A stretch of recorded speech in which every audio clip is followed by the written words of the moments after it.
આવું જંગલ તો અમે ક્યાંય જોયું નહીં હોય. આ પથ્થર કોતરીને બનાવવામાં આવ્યા છે. એની હાથે બન્યા છે, જોઈ લ્યો. આમાં કોઈ પેલું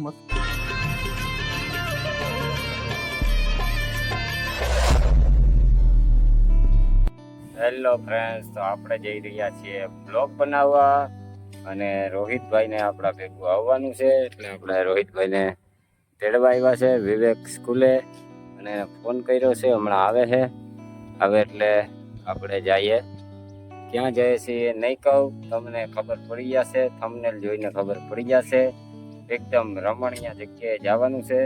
રોહિતભાઈ આવી ગયા છે અને આપણે જવાનું છે. ક્યાં જવાનું છે એ કહેવાનું નથી, અને જગ્યા ઉપર જઈને આપણે જોઈએ. હા, કઈ જગ્યાએ જવું નહીં, મોજ પડી જાય.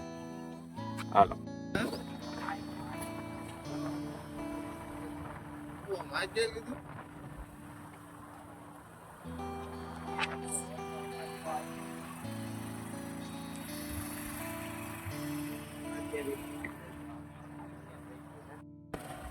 જોઈ લ્યો મિત્રો, અત્યારે જેમ વરસાદ પડ્યો છે એવી જ રીતના અહીંયા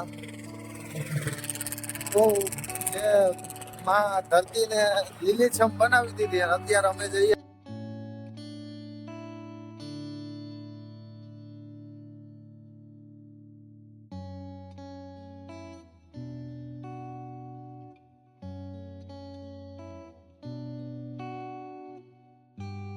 પડે ને જેમ ધરતીને લીલીછમ બનાવે એવા ધરતીમાંના અત્યારે દ્રશ્યો જે છે આ એકદમ લીલાછમ છે, જોઈ રહ્યા છે.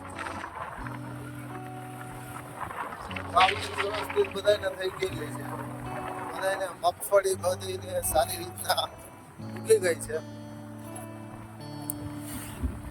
આગળ ગૌતમ કાકા ગાડી આગે. હા,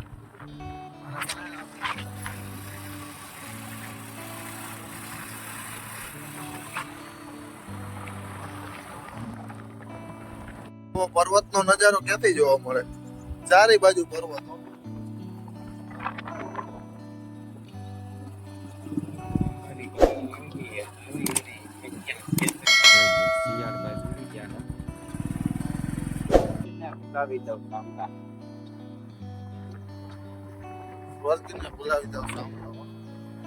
આવી પ્રકૃતિ તો તમે ક્યાંય જોયા જ નથી.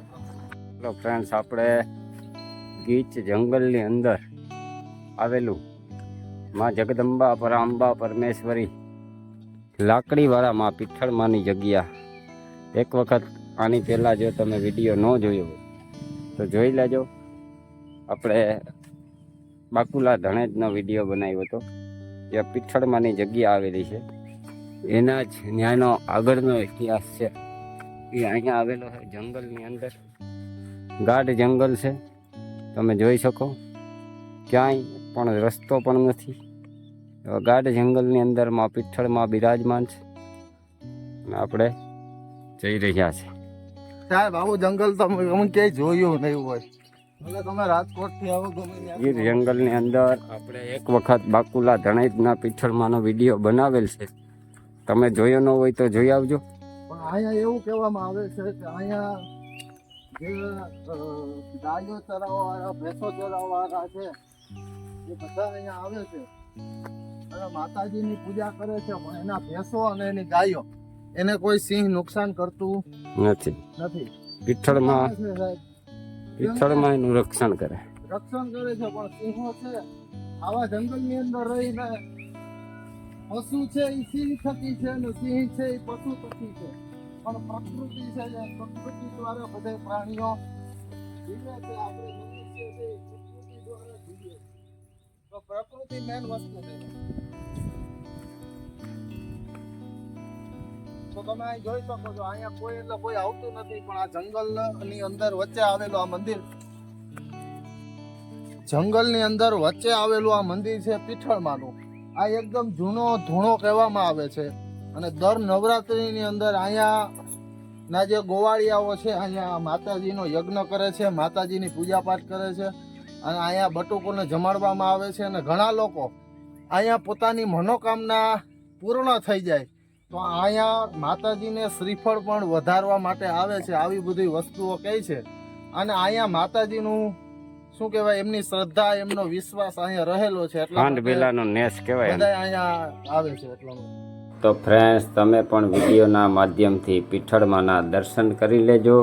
તમે પણ તમારી મનોકામના પૂર્ણ થાય એના માટે આશીર્વાદ માગી લેજો અને પીઠળમાં તમારી મનોકામના પૂર્ણ કરે.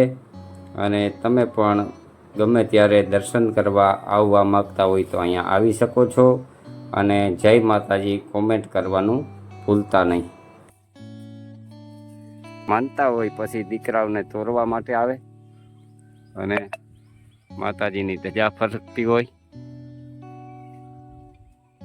પ્રકૃતિને ખોળે જંગલની વચ્ચોવચ આવેલું માતાજીનું મંદિર.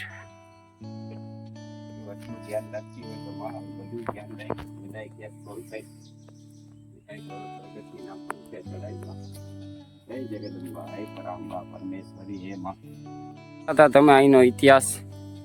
અહીંયા માતાજી તો બિરાજમાન છે હા, પણ માતાજીને જેના ઉપર સવાર છે એવા સિંહ અહીંયા જંગલની અંદર આવે છે અને અહીંના જે ગોવાળિયાઓ છે જે ભેંસો ચારવા અને ગાયો ચારવા આવે છે એની સ્પેશિયલ આ જે કુંડા તમને દેખાય છે આ પથ્થર કોતરીને બનાવવામાં આવ્યા છે. હા. એની હાથે બન્યા છે જોઈ લ્યો.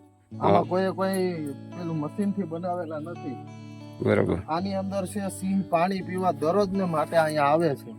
ડેઈલી સર્વિસ પાણી પીવા માટે આવે. અને અહીંયા જે કૂવો છે એ કૂવાની અંદર કોઈ દિવસ અહીંયા પાણી કાળા ઉનાળે પણ પાણી ખાલી થતું નથી અને પાણી એકદમ મીઠું પાછું. આ સિંહ પડે નહીં એના માટે પ્રોટેક્શન માટે થઈને જારી રાખી અને અહીંથી આ હીચી અને ગોવાળો દ્વારા અહીંયા પાણીની વ્યવસ્થા કરવામાં આવે. જોઈ શકો છો પણ અહીંયા કોઈ જાતનું કઈ વસ્તુ નથી પણ સિંહો માટે સ્પેશિયલ આ વ્યવસ્થા કરવામાં આવી કઈ સિંહો પાણી પી શકે. ગીર જંગલ, ગાઢ જંગલની અંદર આવેલું આ મંદિર સિંહનું ઘર છે એમ કહેવાય.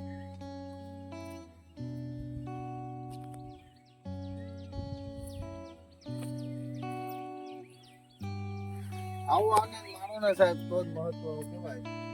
આનંદ આનંદ એકદમ શાંતિ, પરમ શાંતિ. મનને શરીરને બધાયને શાંતિ મળે એવી. હા, એન્જોયમેન્ટ કરવા ફરવા માટે તો બધા આવે પણ આવા જંગલની અંદર જે પણ માતાજીઓના મંદિરો છે ભગવાનના મંદિર છે ત્યાં તમે જાઓ ને સાહેબ તો ત્યાં તમને જેવી શાંતિ થશે ને એવી લાખ રૂપિયાના તમે ફાર્મ હાઉસમાં રહેવા જાશો ને તો પણ તમને શાંતિ થશે નહીં. અમે રહીએ છીએ અને ગીર અમારી માતા છે અને ગીરમાં અમે રહીએ છીએ અને ગીર અમારા થકી છે અને અમે ગીર થકી છીએ એટલા માટે એક દુઓ અમારે કેવો હોય ત્યારે અને અમારે દુવાની અંદર ગીરનું વર્ણન કરવું હોય ત્યારે તો કે વણ ઝીણા ઝીણાજી મોર બોલતા ગાતો બોલે બોલે કોયલાન ગીત. કે વણ ઝીણા ઝીણાજી મોર બોલતા ગાતો બોલે બોલે કોયલાન ગીત. પણ હાવજ હાવજ આ કોટા દીએ